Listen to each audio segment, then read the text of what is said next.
Hey, Ben from If Nutrition here, and in today's video I'm going to be talking to you all about calorie deficits and why they are so important for weight loss. So firstly, what is a calorie deficit?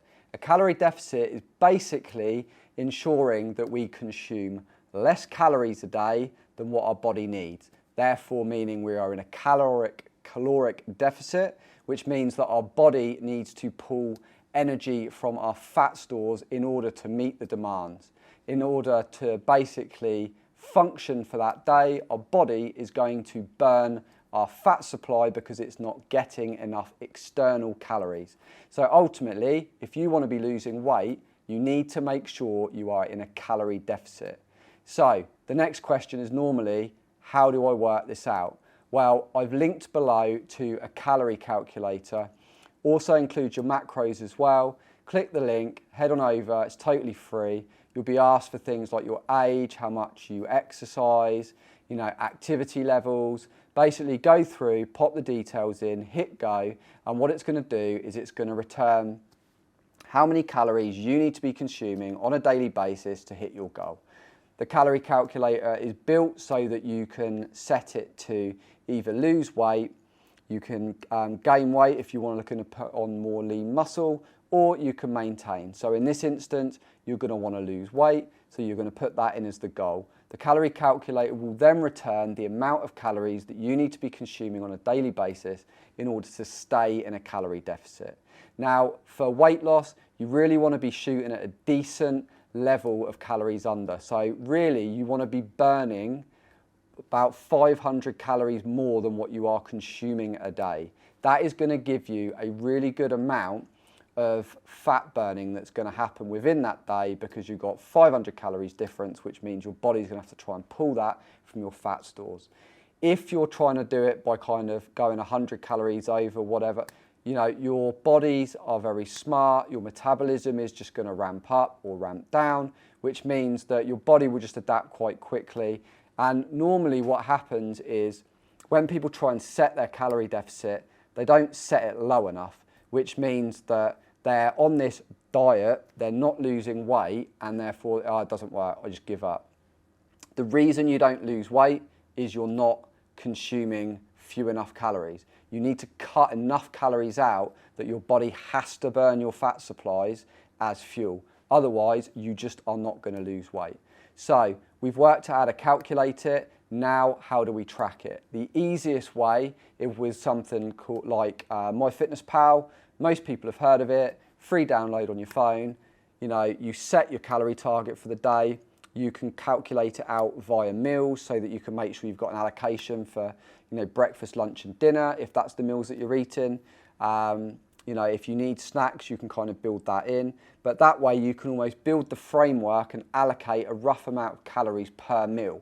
So you know what you're shooting for in each meal so that you're not going to get to kind of dinner, look at your app and go, I've run out of calories, so that means I've kind of got to skip. You need to be able to set up your kind of weight loss diet so that you're going to be able to stick to it. If you can't stick to it, you're just going to cheat on it. And it just means that you're not going to hit your kind of calorie deficit, you're not going to lose weight, you'll get disheartened and you'll just give up. So how do you measure it? This is the next thing. So we're going to measure it like the way that I always tell people to measure. Yes, you've got the SAD step, you've got the scales, and yes, that will tell us our weight loss. However, even if you're measuring it on a daily basis, if you've got smart scales, it's great because you can just stand on them, let them do their thing, just don't bloody look at it. You can fluctuate massively over a day, over a daily basis. You need to be looking at trends. Look at it on like a weekly basis. Look at what the overall trend is doing. You'll find that if you kind of have a cheat meal, the next day you'll weigh yourself, you've gone up a couple of pounds. Well, that's just not possible. You're not going to have gone up a couple of pounds. It's just what you've eaten is probably really carb heavy, your body's retaining a lot more water, and therefore you are heavier. But in a couple of days' time, when that's worked its way out, your weight will go back down, which is why it's important not to measure yourself and kind of deal with it on a daily basis. If you're going to measure yourself, just look at the loss over, say, like a week or a month.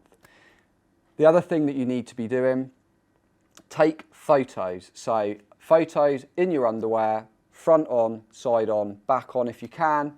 This is the best way for working out if things are working.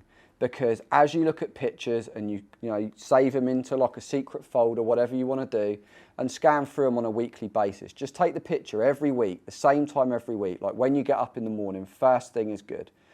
And that way when you scan through, you can visually see the difference. Whereas if you don't have those photos and you're continually looking at yourself in the mirror, you're not going to notice the difference on a day-by-day basis. Even though other people notice it, because they haven't seen you for a week or two, you won't notice it. So make sure that you take the pictures. If you want to weigh yourself, that's fine, just don't pay much attention. The other ways that you can keep a track on it is by using things like a tape measure. So you can measure, around your arms, around your waist, around your hips. Look at those measurements, and then again, check yourself the next month and look at the difference. But if you're not losing weight, you are not in the right amount of calorie deficit, which means you need to cut some calories out. It is as simple as that. Also, top tip, just because you don't put it in FitnessPal doesn't mean the calories don't exist, okay? And as my other half always says, she's got a running joke about if you break the biscuits up and they're not a whole biscuit, then the calories don't exist, and that is wrong. Don't do that. So I hope you found that useful.